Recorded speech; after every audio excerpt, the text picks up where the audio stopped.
After overcoming his own health challenges, Jeffrey Nickdow A became CEO of a supplement brand, passionately sharing his solution with others through his business. Ang gusto ng doktor ko noon, operahan. Boss, hindi ako pumayag. Natakot ako. Until such time na nakita ko, yung nawala yung pain, nawala ang therapy, nawala ang medication ko. Malaya na ako sa sakit, boss. Ano yung produkto na to?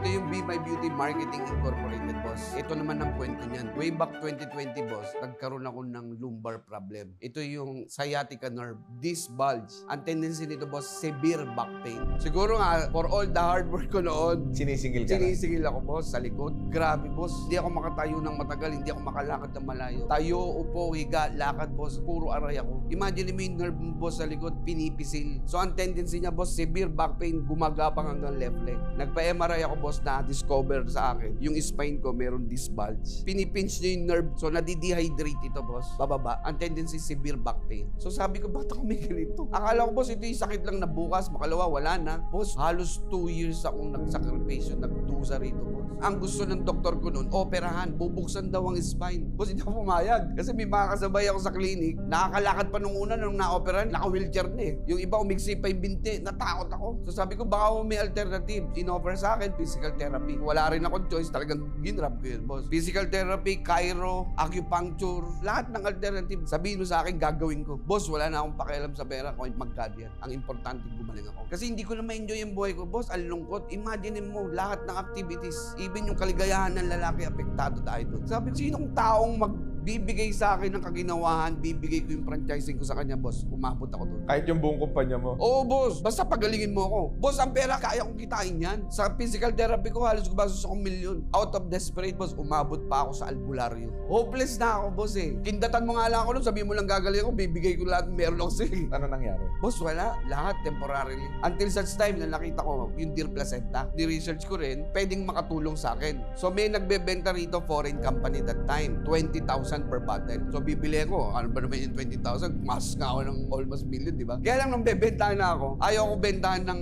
isang bote, kailangan daw 7. Sa katulad kong desperado, wala akong pakialam sa presyo, boss. Basta makakatulong at gagaling ako. Ganon din yung mentalidad ng katulad kong may mga sakit. Kasi sa clinic pa lang, every time na nagpapacheck up ako, boss, kitang-kita mo sa itsura nila kung gaano kahirap yung pinagdaraanan namin. Kaya sabi ko, 7 bote, ba't naman kailangan ko? Feeling ko, boss, ino-hold up na yung Pilipino. Maganda yung produkto, kaya lang para ka nang hold up. Nung nalaman ko galing Singapore, lumipad akong Singapore, boss. Nagpa-formulate ako sa sarili. Ako na lang maghahatid dito sa Pilipinas. Ako mag-aabot kay Juan de la Cruz per bottle. Kung ayaw niya ng per bottle, ako magbibigay. Boss, ang hirap ng may sakit. Ako naiintindihan ko yung pakiramdam ng mga desperado.